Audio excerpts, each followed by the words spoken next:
Podcast Answer Man, episode number 115.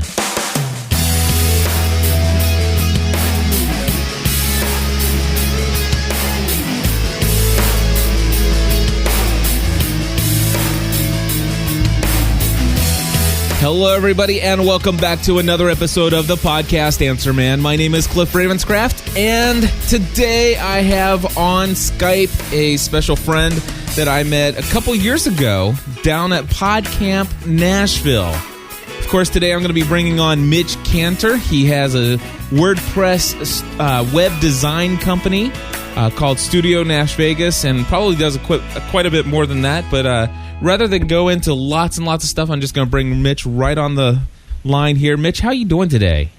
I'm doing great, man. How are you doing? Very, very cool. And just so that we can say this up front and at the end of the show, people can find you on the web over at studionashvegas.com, correct? Correct. And actually, for all of the WordPress fans out there, we're going to be talking a lot about that today. I've actually got a bit of a new endeavor called the WordPress Doctor, and it's going to be focused just on WordPress themes and plugins. And some of the stuff that we talk about today will probably be showing up in the next couple of weeks, but you can find that online at thewordpressdoctor.com. Excellent. Now, for our listeners here, I know that those who have been listening to the Podcast Answer Man know that I am a huge fan of WordPress.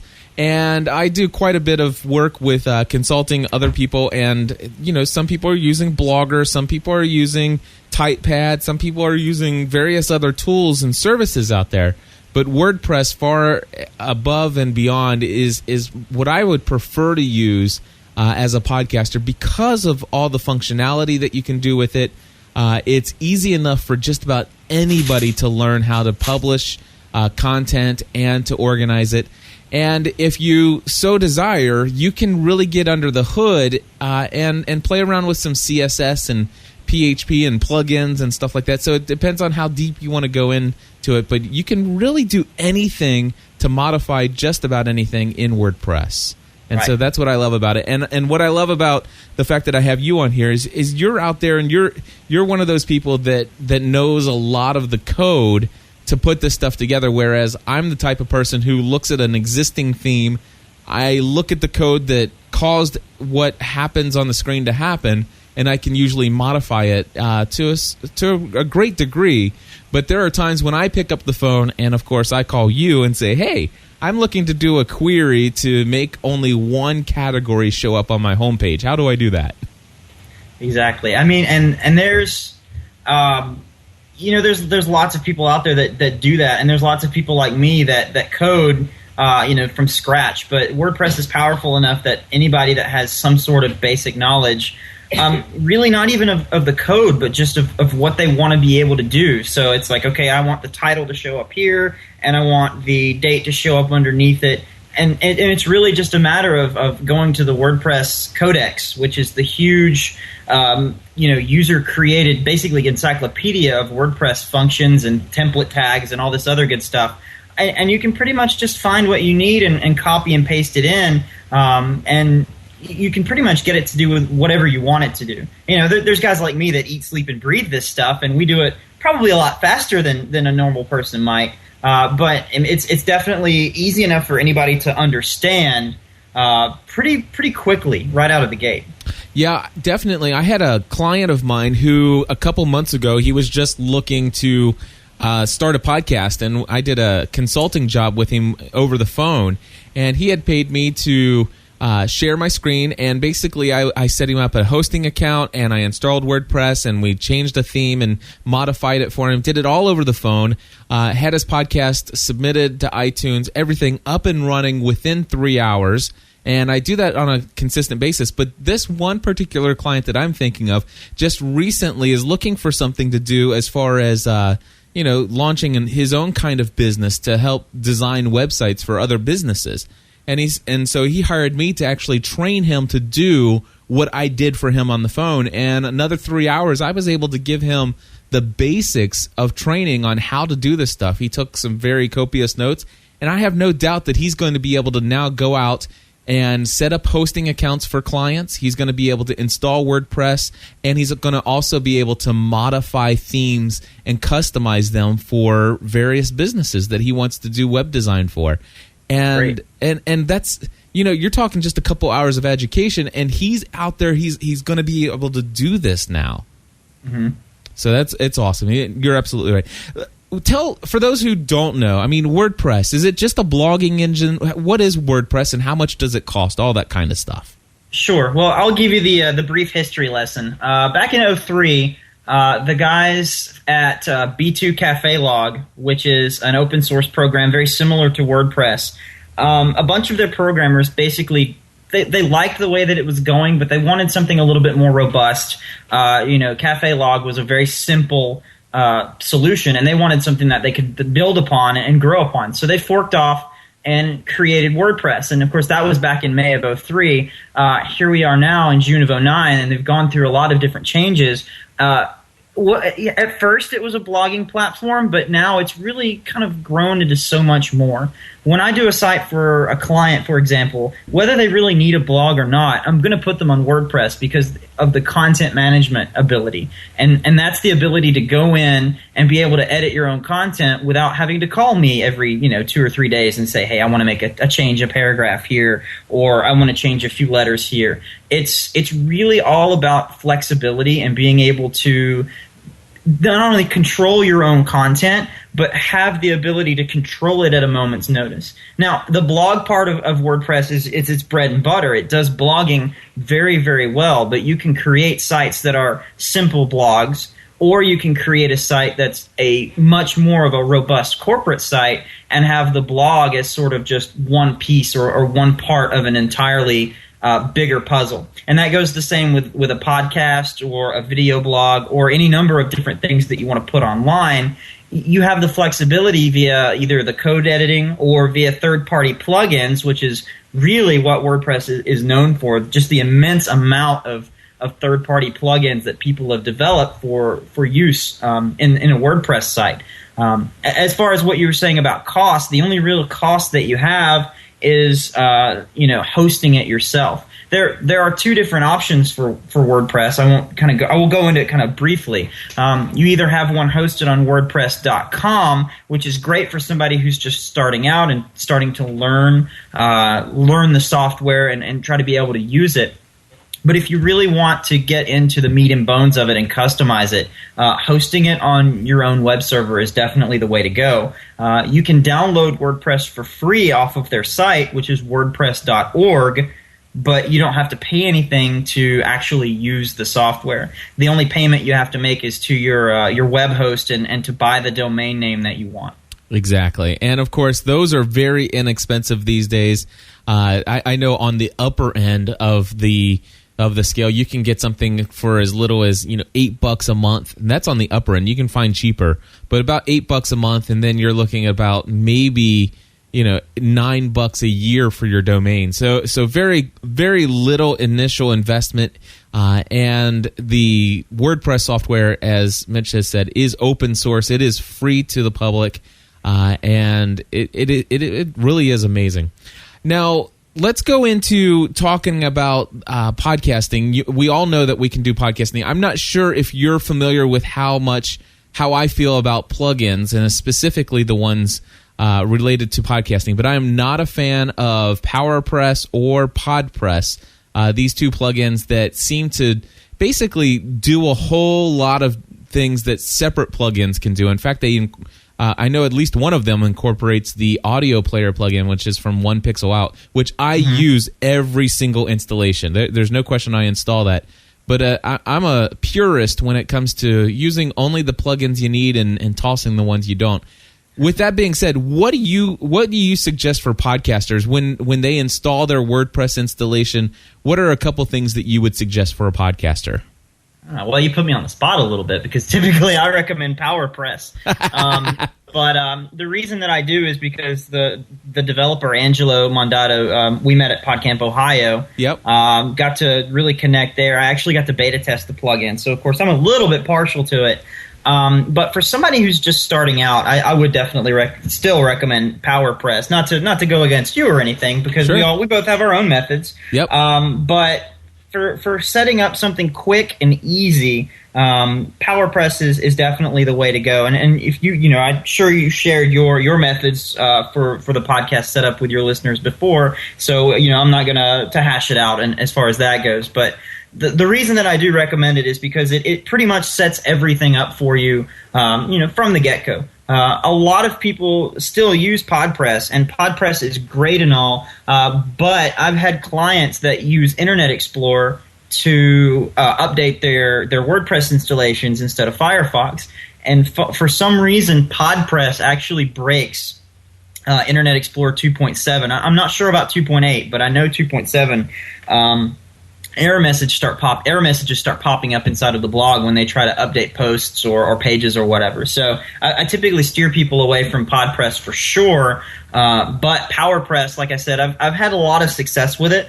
And for somebody who wants just a quick, dirty, easy solution, then PowerPress is definitely the way to go. You can set your album art in iTunes. You can set categories, and you can also get that specific podcast RSS feed, which is how you get your podcast out to iTunes and all of the different directory services. Exactly, and I have nothing against the PowerPress. In fact, I have never used the PowerPress. It's the PodPress plugin. However, not only have I had clients who experienced the Internet Explorer errors that you have mentioned, but there have been times in the past where when WordPress comes out with a new version of their software, that all of a sudden one or two different things within PodPress quit functioning.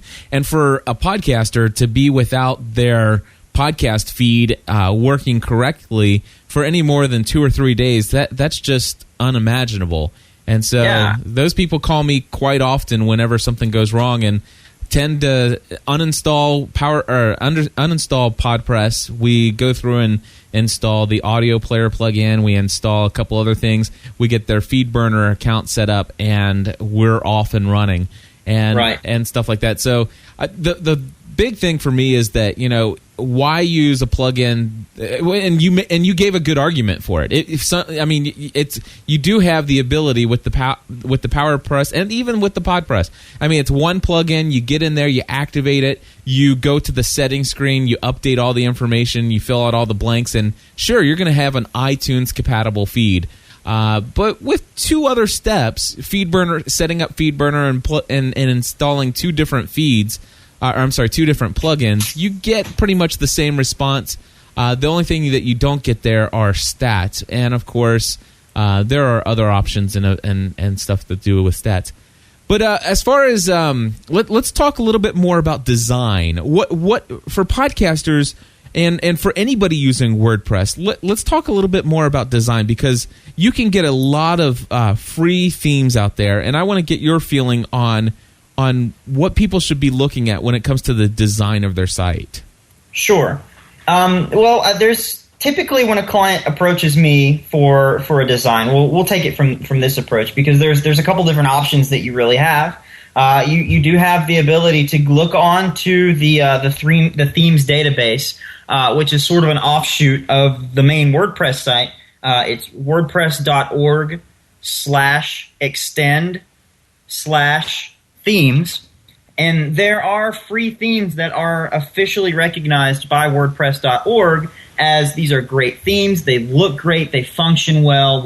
They've gone through the vetting process, and they're ready to go. A lot of them are very customizable, some more than others, but you do have that very low cost option to search for a theme. Even better now with WordPress 2.8, which came out on Wednesday, theme installation is one click. You can actually go into the theme database from inside of your WordPress site and install it that way, which really takes a lot of the hassle out of transferring files over, making sure they're in the right spot, and all this other stuff. And that really kind of takes it more into the next wave of being able to update a theme yourself.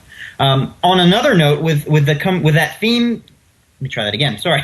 On another note, with thinking about the themes that you have available, there are also premium themes that are anywhere from $25 to $100 that function more like magazine themes. So they'll have a feature article section, and they'll have a feature image, and they'll have a couple of articles underneath it. They could be separated by categories. It looks more like a magazine than it does really a blog. And for a podcaster who does a lot more other than podcasting, or for someone who has a lot of pictures that go along with their podcast, it's a great alternative than trying to hand code everything yourself. And it really looks a lot more professional, because at the end of the day, having great content is, of course, king, but the queen of any blog is always the design, because they go together so well hand in hand. The third option is, of course, to hire a designer to develop a custom theme. It's going to be a lot more expensive, but you are going to get something that can be catered to the theme of your show or to the theme of your personality. It'll have your favorite colors on it, and it's a theme that's very much uniquely you. So I'd say either of those three ideas are probably the best way to go. If you do look for a free theme or even one of the premium themes, readability is going to be the first thing to look for, because if you have a blog that you can't read, then it doesn't matter what you're putting on there. No one's going to come to it, because reading, and not just being able to access the podcast feed, but someone being able to come in and check your show notes if you use the posts for show notes. Somewhere that people can come in and see all the other stuff you're doing, have your social media on the site, for example. And having that readability aspect there is key to having it to where people can come onto your site not only once, but more and more times in the future, and they become a loyal follower. The second thing is compatibility with the current issue or the current version of WordPress. A lot more of the premium themes have this, but some of the free themes have plugins that are built in because they're essential to the functioning of the theme. And there's a lot of themes that are depreciated, which means that the authors got busy, or they just put it out once, and they don't really update it that often. So if you find a theme that hasn't been updated in a while, be careful, because it may not even work with the new version of WordPress. I think the third thing would probably be the amount of real estate that you have to play around with. Because if you're podcasting, you're probably either doing it for fun or you're doing it to monetize another business. For example, let's say that you have a cooking podcast and you want to be able to sell kitchen equipment on your site as well through Amazon or through some of the other sites. If you don't have room to host the images and the widgets and the files that you need to be able to sell that kitchen equipment, you're going to be out of luck. You're going to have just enough room to put your podcast on there, but you're not going to have room to do anything else. So that typically falls into either having plenty of sidebar space and also making sure that the sidebar is widgetized, meaning that you can go into the widget menu of WordPress and just add stuff in at a moment's notice instead of having to go in and hard code it in. And it really takes away from the functionality of WordPress when you have to hard code something in like that. If it's not in the sidebar, then it's definitely going to be in the footer area, because a lot of people are putting widgets there now to be able to keep their sidebars cleaner and have more of the meta and the information that they want people to see sort of in the footer. So I think those are pretty much some of the most important things to look at when you're looking at a WordPress site. Of course, all of that also plays into if it's a design you don't like, it's not really you don't want to put something on your site that you don't like. So that sort of plays into it as well. Excellent. When you think about some things that should definitely be included, what are some things that you think every site should have on their WordPress installation? Oh, that's such a general question. And I say that. Let's just talk about that sidebar. But trying to keep it simple, but what do you definitely need to have in there that you think in this social media culture we're all in? Sure.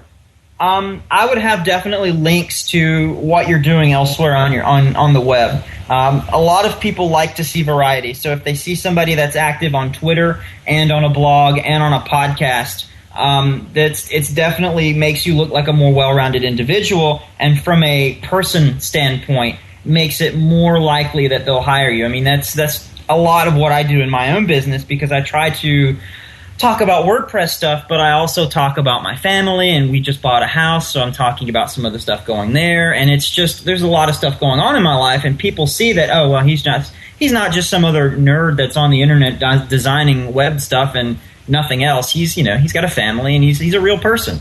That being said, there's a plugin, and I'll try to get you a list of everything that I talk about on the show, by the way, just so your listeners have that ready and available for you. Excellent. There's a plugin called the Livestream plugin, and what it does is that there's a sidebar widget that goes in your sidebar, and you go into the options menu and you give it everything that you're involved in. So you put in your Twitter account, you put in your Last.fm account, you put in Pandora Radio, you put in any other blogs that you might have, and Twitter and TwitPic both work on there. So if you upload a TwitPic, it'll show up there as well. But what it basically does is it shows just this list of things that you're into, just in brief form, and there's links to all of that as well. So if you post a Twitter update, it puts a link to the Twitter status as well as who you're replying to. If you create a station on Pandora, it actually will link to that station so they can log in with Pandora and save that station to to their own personal account. And that's, like I said, that's just called Livestream. It's very simple to use, and it's just a matter of dropping a sidebar widget into the sidebar. And you can find an example on it on my personal blog, which is a bit of a sandbox development site, but it's mitchcantor.com, and that typically is on the very top of what I do. I'll go into some of the more basic plugins, and then I'll tell you about a really cool one that I've kind of been playing around with lately that seems to work well. It's a little off subject of podcasting, but for getting information to be shared among the social networks, it seems to be a real hit. As far as some of the simpler plugins, of course, you want deep linking. And what deep linking is it's basically taking other posts that you've done and making those available to people, which in your case would be a podcast, would be shows. So it's basically showing other shows that you've done to get people to look through and not just listen to one show, but listen to more and more and more, and then ultimately subscribe through iTunes or whatever service to get updates as you make them. So WordPress natively does a previous posts, which shows the last 1, 5, 10 shows that you've posted. There's another plugin called Yet Another Related Post plugin, also known as YARP. And what that does is, if you've got, I don't recommend it for anything less than 20, but if you've got over 20 posts or over 20 shows, it basically uses a mathematical algorithm and scans each post for keywords. Really? And what it will do is, down at the end of the post, you can customize it, but it basically says, if you like this show, you'll like other shows as well. And it goes in and shows the titles of those, and even excerpts if you choose to show those. But what it'll do is it uses that algorithm to determine, okay, well, this person read this show, and it's about cooking. And here's another show down here at the bottom that of the list that has cooking. Could be a really old show, could be a new show. But either way, you get the ability to lead people through the blog and find other older, newer, whatever shows, and it lets people listen to more than one show, but also keeps them on the same topic that they were looking at as well. Another one that's pretty similar to that is Stumble for WordPress, and I don't know about you, but I'm hugely addicted to StumbleUpon. I could probably waste 2 or 3 hours a night just stumbling through websites and seeing what new content I can find. If you have a lot of posts, 50, 60 posts, it's a great way to lead people through your blog randomly, because what will happen is it puts a button at the bottom of the post and it says, like this post, stumble more like it. And it actually will take people to a random post on your site, just any post, and it'll actually let them listen to the show or read that post as well. Because people love discovering new content, and if they find a site that they like, this lets them go through and find stuff that they wouldn't normally search for, but might still be interesting to them as well. I like that. I like both of those, the YARP and the Stumble for WordPress. I've got over probably 1,400 episodes by this point now, and I'm definitely going to take a look into incorporating that into gspn.tv. The cool thing is for you is you can actually implement it site-wide and have people just basically have the huge big green random button, and people can just listen to a random episode of a random podcast, So it's almost like, it's like Christmas. You don't know what you're going to get when you open the presents. So, I like that. What are some other plugins that you like? Well, I'm pulling up my plugins on my site just to go through and see what all we've got.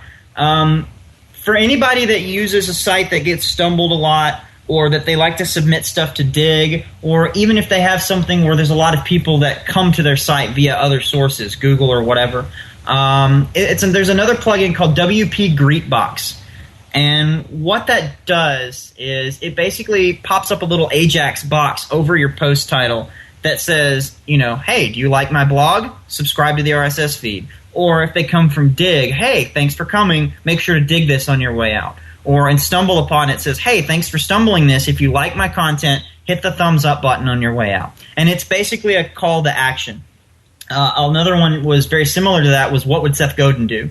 Because that was his big thing, is call people to action and make them do something on your blog. And that's what that really does, is it forces them to make the choice to either stumble your site or not stumble your site. But it's better than not having the choice there at all. Right. Let's see. For people that do a lot with, well, actually, I'll come back to the Facebook stuff because I have 2 plugins on the Facebook side that work. Those are really ones well. I'm interested in as well. So go ahead with the other stuff.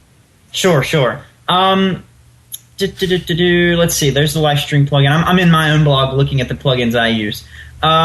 Having some sort of analytics is always important to the blog. So there's a plugin called Google Analyticator, and basically what it does is it takes the hard work out of putting analytics onto the site. You go in, you sign up for the Google account, and you put in the UTC site address, which is something that Google will actually give you. And then it puts all of the necessary code in to be able to track your analytics without having to know, okay, well, I paste it here, do I paste it there? And it also does a lot more advanced stuff, such as outbound link tracking. For a podcaster, the big draw there is it tracks enclosure downloads, which for a podcaster means how many people downloaded your MP3 file this week. Wow. Where did they download them from? And it's all stuff that's controlled inside of Google's analytics. Well, let me ask you something. Somebody like myself who already has Google Analytics set up on everything, and I got my code down in the footer, would it be wise for me? It sounds to me like it'd be wise to just take my code from that account already, to take out the information out of the footer, install this plugin, and put the code in. It really would, simply for some of the other advanced tracking solutions, because there are other, for example, if you're a power user of analytics, there's variables that you can put into that code, and Google will show you how to edit it and that sort of thing.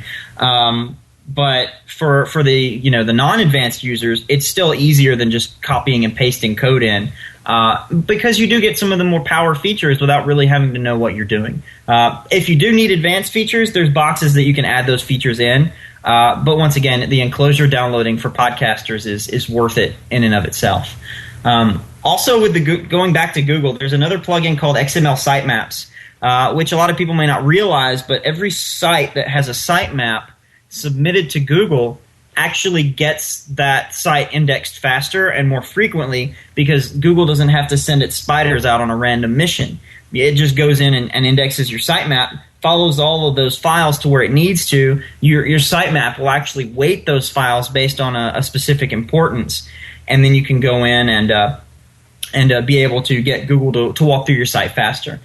And that's a plugin as well. It's called Google XML Sitemaps, and it basically just generates that XML file that Google looks for. You still have to submit it to Google, which is something that you can do on Google's website, but this takes a lot of the guesswork out of actually generating a file, because every time that you create a post, it updates the sitemap automatically in the background. Nice. As there's 2 more that I typically put on all of my sites, and then we'll go on to more of the Facebook type stuff, and then we can go into some more advanced stuff as well. I typically like to have some sort of search engine optimization on a site. Of course, search engine optimization plays in hand with Google ranking and that sort of thing as well. And a lot of the plugins that link to yourself do that as well, because that deep linking that I talked about earlier is really what makes Google stand up and take notice, because you're linking from yourself, which is talking about topic A, to yourself, which is also talking about topic A. And of course, that's really going to make that connection on that topic stronger and it's going to increase your ranking in Google. And when you're talking about deep linking, you're talking about those ones where it's like, if you like this, check out this other episode on our show or on our site. So that's deep linking back to yourself. Okay, good. Good. There's two other plugins that I typically, one plugin I recommend for that. It's called All-in-One SEO. And it basically, you turn it on, and you really don't have to update anything else. You can. You set the options the first time, and then it basically gives you all of these different options you can set. The main draw for that one is, whenever you're doing a WordPress site, the blog title comes first, and the topic title of the post comes second. What it does is it actually switches those around, because the first words in your title are always more important.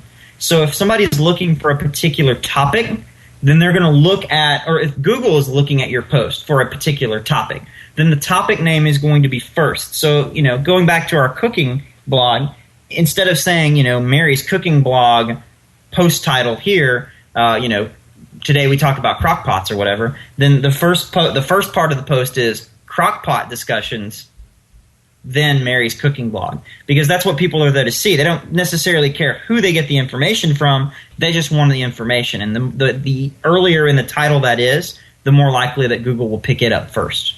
And there's a lot of other things that it does. It does meta tags.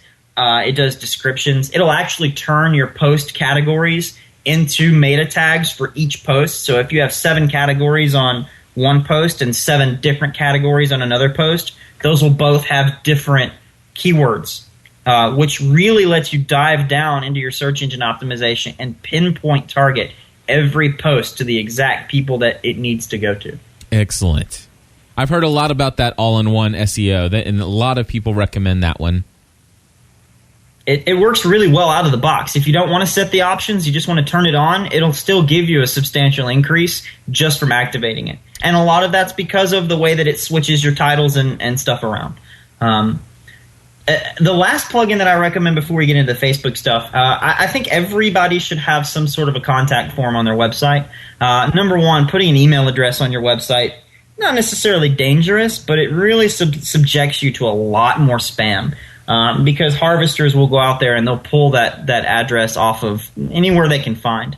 So I typically recommend CForms. You actually have to download this one from the CForms site, which is deliciousdays.com.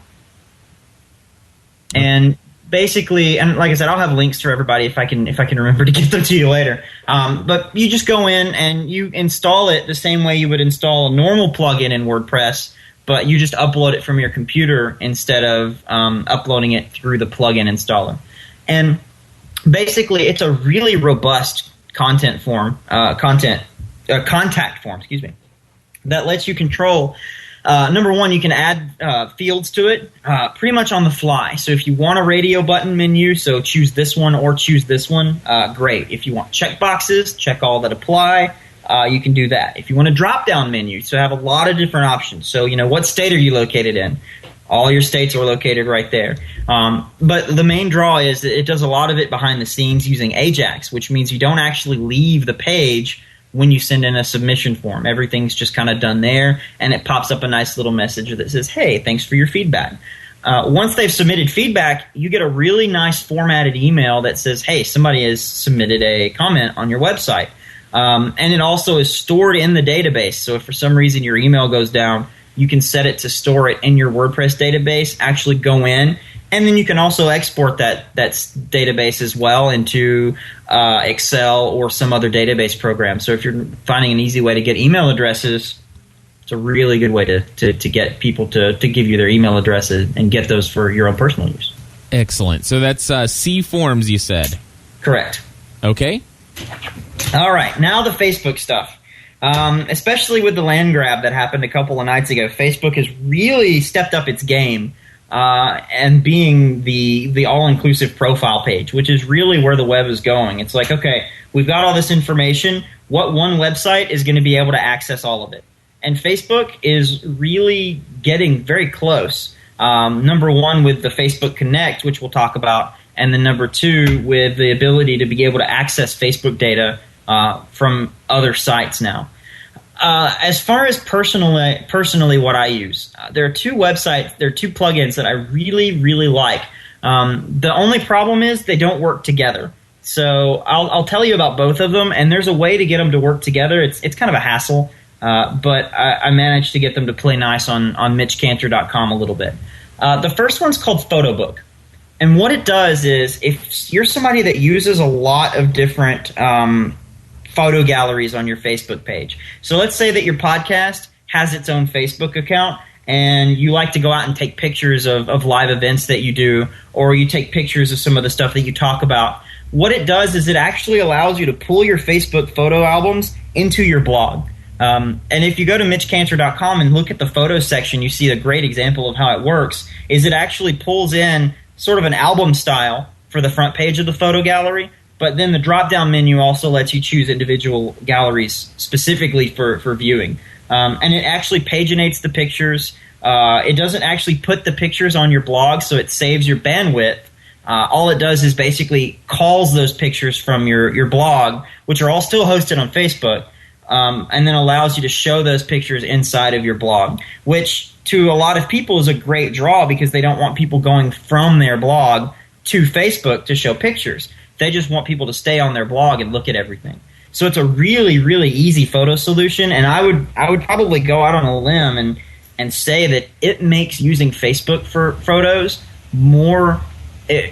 It makes using Facebook for photos easier than using Flickr, which, there's a lot of people who would probably correct me on that one, but I've had very good luck with using Facebook's photo albums and the PhotoBook plugin. And pulling in my own personal pictures. It works really, really well. It works really, really easy, and it usually imports the albums automatically, which is really nice. I'm looking at it here, and it's looking really nice. The one thing I hope they do on an update is when you drill down into an individual picture, there's no navigation buttons to let you know you can go forward and backward. But if you do click on the image, it does take you to the next. But once you get to the end, you can't back up. It doesn't look like and stuff, but still, it definitely. I'm looking at it here. It's pretty neat. The question I do have though is for somebody like me who's tinkered around inside, and for example, I have a ton of pages on gspn.tv that are not they're published. They're publicly available. If you knew the URL or the page slug, you could get right to it. But they don't show up in the nav menu. I think in the nav menu of gspn.tv there might be 4, maybe 5 or 6 pages that display up at the top that you can link to. But there's more like 18 or 19 pages that are active on our site. So I hard-coded the links to each of those pages in the nav menu. When you install something like this, is it going to be hard for me to figure out how to get it to pull up that photo page? Not at all. It actually just creates a page for everything. So if let's say on the Photos tab, the first tab will be MitchCantor.com/photos, and that'll bring you to the gallery.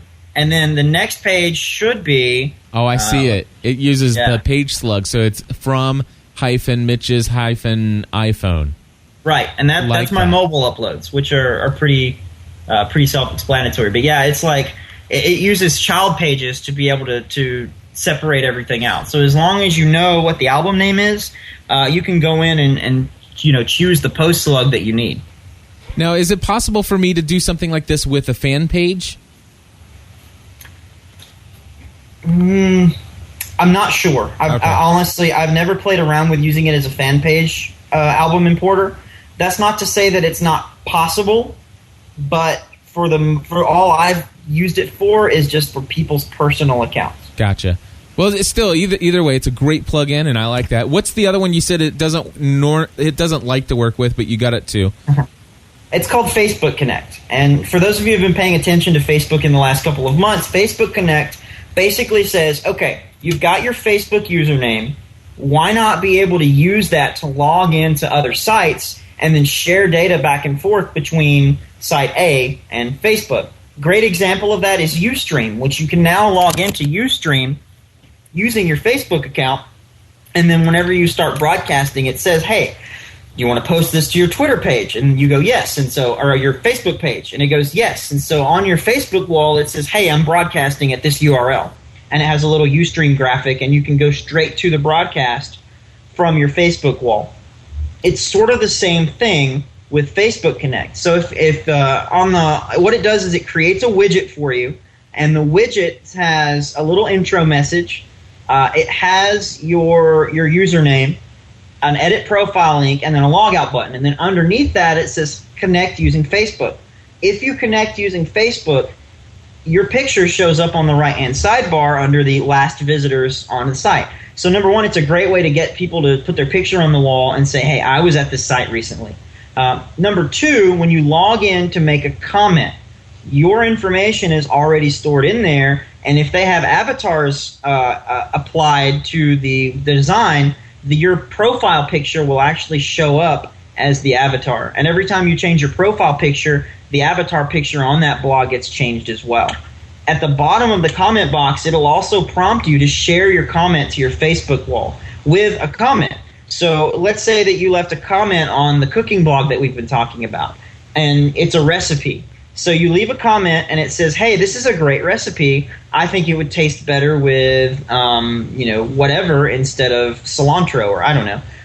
And you can put a little side note on it that says, I think the recipe would taste better with this. Here's my comment. And it'll actually share that to your Facebook wall.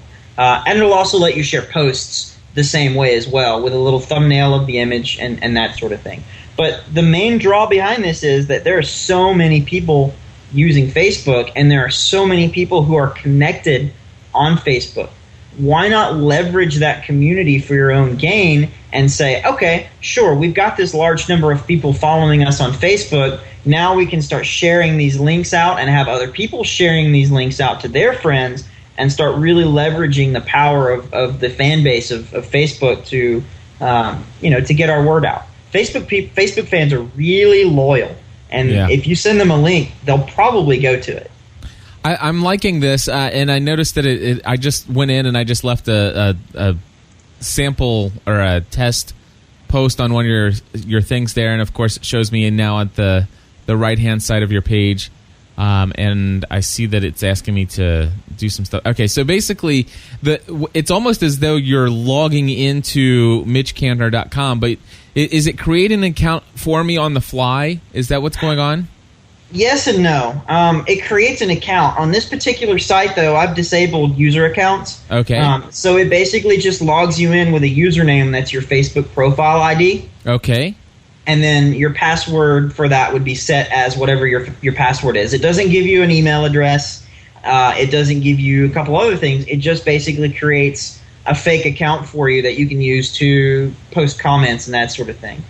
I've got another site, and I've been playing around with this, but it's based on the P2 theme, which is a Twitter-type theme, where you can log into Facebook, and anybody that logs in can leave a post.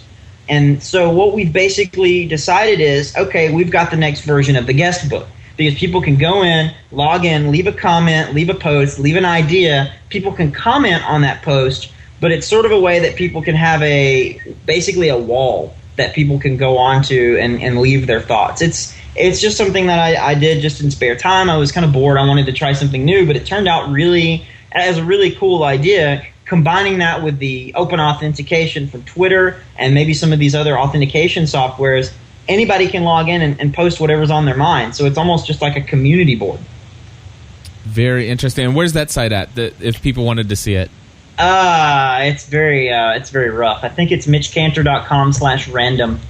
And it, like I said, it was just something that I did sort of in my spare time, and I kind of put it out on Twitter a little bit, so a lot of people went out to it. But it's definitely still in raw form. So yeah, I see it here. It's pretty interesting. I like that. I do like but that. But those are all posts. Those aren't comments. I mean, the threaded ones are comments, but the other ones are actually really posts. Excellent. Well, I do like that. And, of course, the next big thing, did you watch the video on Google Wave? Yes, I did. I'm really looking forward to it. Oh, my goodness. And for those of you listening right now, I can guarantee you that in the future we'll be covering Google Wave on the podcast Answer Man, because when it becomes available, I will certainly be doing some video tutorials on that one, because I cannot wait. And matter of fact, I'm going to post a link to the Google Wave video, And if you're listening to this podcast, you need to go to podcastanswerman.com, show notes for for episode number 115, and definitely look at the it's an hour and 20 minutes, but I'll tell you what, man, it is the future of something that is going to be huge. It's unlike Facebook, it's unlike Twitter, it's unlike email. I mean, it is going to be something new and awesome. I think it's really going to change the way that people collaborate, and it's really going to allow for a community that is the interaction between it's going to be pretty well unheard of. My only caveat with it is that once again, like everything Google does, it looks like Google. Which, if you have a really customized theme or something like that, and you really don't, and I don't know what their customization is going to be for it, but if you can't really customize how it looks, it's going to stand out. But the functionality it gives will probably allow a lot of people to overlook that it looks like something that Google put out. Yeah. I don't know. Yeah, I totally agree with you there. Google, there's some things they do extremely well, and design is not one of them. No, it's not. And that was really between Google Connect, which does a lot of the same things as Facebook Connect. Between the two of them, I went with the Facebook one because I could skin it the way I wanted it to look like. Because basically, they do the same thing. Yeah. Well, that sounds excellent. I'll tell you, Mitch, thank you so much for taking the time out this afternoon to discuss this stuff with us. There's a lot more to discuss about WordPress. I mean, we only barely scratched the surface here. But, really, yeah. But I just want to let people know, if you had to say, if somebody was on the fence, I'm thinking about Blogger, I'm thinking about Joomla, I'm thinking about, what's that other content management system everybody's using out there? Probably Drupal. Drupal, yeah. I'm thinking about Drupal, Joomla. I just don't know which way to go. What would you say is the number one or the top two compelling reasons to go WordPress? Well, I mean, the main thing is it's ease of use combined with flexibility. And because, I mean, I can give you the pros and cons of each other one real quick. Blogger, really easy to use, very little customization. It's really hard to customize a Blogger template. Joomla, a little bit harder to use, a little bit more functionality, but it's not quite as easy as WordPress or Blogger or whatever. Drupal, a lot of different features, but it's so hard to implement and it's so hard to use, and it's even harder to make a really nice looking site with. WordPress kind of takes the both of those facets. I want something that's really easy that I can just sit down and learn in 5 minutes and be able to be on my merry way, versus at the same time I want it to do a lot of stuff. WordPress is sort of the intersection of easy and lots of stuff. So yeah, it's definitely boils down to not only is it easy to use, but it's very functional. Let's take on one more big daddy out there. Ning.com, having your own Ning page. I don't know about you, but I despise the look and feel of Ning. I mean, I do too. It's very boxy. And every Ning site looks like a Ning site, The one draw that Ning would have is the ability to have its own social network built in.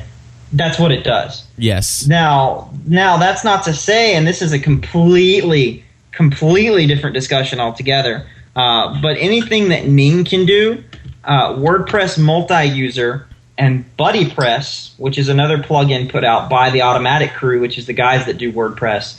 WordPress multi-user and BuddyPress will do a lot of those same functions. And there are other plugins that you can install that'll do it as well. But once again, that's WordPress multi-user is a whole nother idea. So let me ask you one last thing, and I promise this will be the last thing. Sure. I have a forum. I'm using Simple Machine Forum. We've got several hundred listeners out there that participate on a regular basis in the forum, which is a lot of fun. But I definitely wanted to stay away from PHPBB because of all the spam that was out there. We've had some really bad issues with them in the past.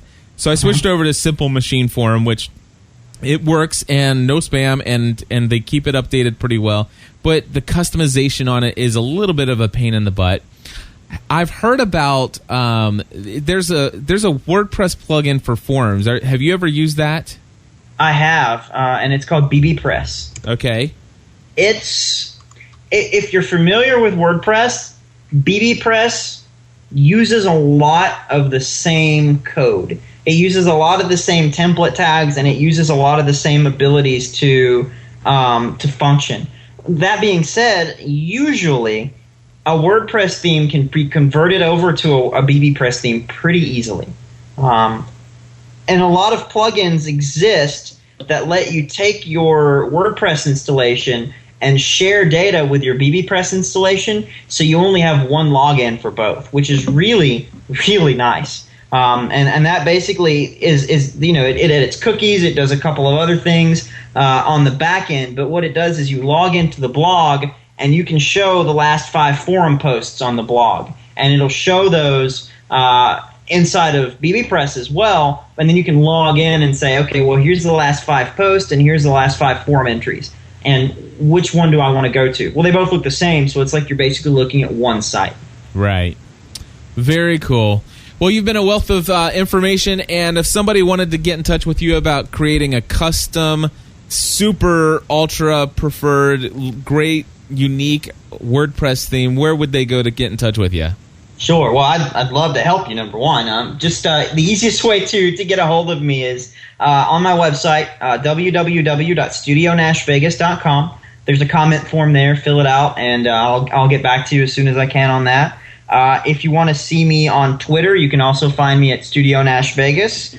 And, of course, once again, the WordPress Doctor, which is my outlet of WordPress themes, plugins, hacks, all kinds of other good stuff, is www.thewordpressdoctor.com. Excellent. Mitch, thank you very much for your time. Thank you. It's been a pleasure. I look forward to hopefully coming on later, and we'll talk about some other WordPress stuff, because WordPress is changing, and I guarantee you in the coming months there's going to be some really cool feature that's going to come out that we can talk about. So I look forward to coming back. Sounds great. We'll bring you on as the expert, as always. Thanks a lot. Alrighty, everybody. Well, that's this episode of the podcast Answer Man. Hope you enjoyed the conversation that I had there with Mitch regarding WordPress. It is an excellent, excellent program, and the fact is that it's free.